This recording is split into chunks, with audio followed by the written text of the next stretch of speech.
कि white house के हवाले से भी बड़ी खबर है। 2 हफ्ते की सीज फायर पर इजरायल सहमत हुआ है। बातचीत तक बमबारी रोकेगा इजरायल, ये बड़ी जानकारी व्हाइट हाउस की तरफ से। व्हाइट हाउस के हवाले से बड़ी खबर। रिपोर्ट में दावा किया गया कि इजरायल भी सीज फायर को लेकर सहमत हो गया है। 2 हफ्ते तक बातचीत चलती रहेगी और इस दौरान कोई भी स्ट्राइक इजरायल की तरफ से भी नहीं की जाएगी। चीन की तरफ से भी दबाव डाला गया। ईरान पर एक जानकारी सामने आ रही है। साथ ही पाकिस्तान की मध्यस्थता की बात भी सामने आ रही है। बातचीत तक बमबारी रुकेगा और इजरायल की तरफ से भी इसे रोका जाएगा, क्योंकि 2 हफ्ते की जो ये डील डन हुई है अमेरिका और ईरान के बीच में, उसमें जो सहयोगी रहे हैं अमेरिका के और जिन्होंने इस वॉर को एस्केलेट किया है, क्या वो भी जंग को रोकेंगे, ये एक अहम सवाल है। लेकिन इजरायल की तरफ से जो जानकारी आई है उसमें सहमति बनती हुई नजर आ रही है। क्या वॉर रुक गई है, ये आसान भाषा में समझ लिया जाए, मान लिया जाए। जय हिंद, शनो वरुणा। देखिए, ये जो आपस में बातें हुई हैं चंद, और शायद अभी युद्ध हुआ है बंद। तो ये शायद मैं इसलिए कह रहा हूं कि इस पे काफी डाउट है, क्योंकि इसके साथ कुछ तैयारी, कई मामले हैं, मैं बताता हूं। कई तैयारी, म्यूनिशंस रेडी करना, लॉजिस्टिक सपोर्ट रेडी करना, ऑर्डिनेंस रेडी करना, कहीं ऐसा तो नहीं। ऑर्डिनेंस पे एक और बात याद आई मुझे। आज 2051 इंडियन आर्मी ऑर्डिनेंस कोर का आज दिवस भी है, तो मैं बधाई देना चाहूंगा कर्नल मयंक को उनके रेजिंग डे पे।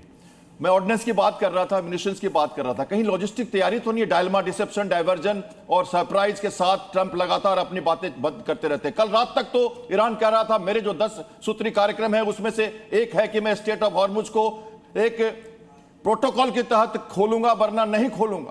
और 30 मिलियन का टोल टैक्स तो मुझे चाहिए, डैमेज की रिपेयर मुझे चाहिए। अब मैं ओमान के साथ बात करूंगा, तुम कौन होते हो बोलने वाले। ये सारी चीजों के साथ सडनली क्या हो गया? बिल्कुल, लेकिन ये ऑल ऑफ सडन ये जो चेंजेस है वो ईरान के अंदर कैसे आए हैं, इसको लेकर के कर्नल मयंक आपसे चर्चा करेंगे। लेकिन बड़ी जानकारी, सीज फायर पर ईरानी विदेश मंत्री की तरफ से स्टेटमेंट। सीज फायर के लिए धन्यवाद, अरागची ने ये स्टेटमेंट दिया है। अमेरिका ने 15 सूत्री प्रस्ताव दिया, ईरान ने इसमें से 10 सूत्री प्रस्ताव दिए थे। 2 हफ्ते के लिए हॉर्मुज खुला रहेगा, लेकिन टर्म्स कंडीशन के साथ ये सैयद अब्बास अरागची ने ऐलान किया। देखिए, यही पहली शर्त थी जो डोनाल्ड ट्रंप की तरफ से रखी गई थी। सबसे पहले डोनाल्ड ट्रंप ने कहा कि हमें इससे लेना देना नहीं है, क्योंकि ऑयल प्रोटेक्शन जो अमेरिका को चाहिए वो पहले से ही हासिल है। लेकिन फिर बाद में स्टेटमेंट डोनाल्ड ट्रंप का चेंज होता है। उन्होंने कहा स्ट्रेट ऑफ हॉर्मुज खोलना पड़ेगा।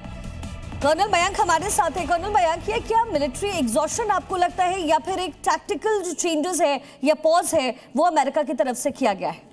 बहुत बहुत धन्यवाद शिखा, और सबसे पहले बहुत बहुत धन्यवाद नेवल कैप्टन श्याम सर को, जिन्होंने आयुध कोर की 251वीं वर्षगांठ के उपलक्ष्य में मुझे बधाई दी है। बहुत बहुत धन्यवाद सर, और आपके माध्यम से सब ऑर्डिनेंस को कोर दिवस की बहुत बहुत शुभकामनाएं। जैसे कि आपने प्रश्न किया है कि क्या ये मिलिट्री एग्जॉस्ट या मिलिट्री एग्जॉस्शन है, क्या है? देखिए, बड़ी इंटरेस्टिंग चीज़ है जो ट्रंप साहब लिखते हैं, उसको मैंने एनालाइज करने की कोशिश की है। जो उन्होंने अपने ट्रूथ सोशल पे बयान दिया है, उनका बयान ये कहता है कि उन्होंने बात की है और रिक्वेस्ट किया है शहबाज शरीफ ने और फील्ड मार्शल आसिम मुनीर ने, और उन्होंने ये एक्शन लिया है कि हॉर्मुज का स्ट्रेट जो है वो खोलने की बात ईरान ने कही है। इसीलिए वो 2 हफ्ते तक ईरान के ऊपर बमबारी बंद करेंगे, और ये 2 साइडेड सीज फायर है। जब उन्होंने लिखा 2 साइडेड सीज फायर है, तब मेरा ध्यान गया कि भाई लड़ाई जो चल रही थी, हम बात कर रहे थे ईरान की, यूएस की, और तीसरा फरीक था उसमें इजराइल। तो इजराइल का कोई बयान क्यों नहीं आया? तो इस समय अगर यूएसए और ईरान अगर रुक गए हैं लड़ाई करने से, तो इसमें इजराइल का रोल क्या है? क्या इजराइल इस चीज को मानेगा? ये बहुत बड़ा प्रश्न है।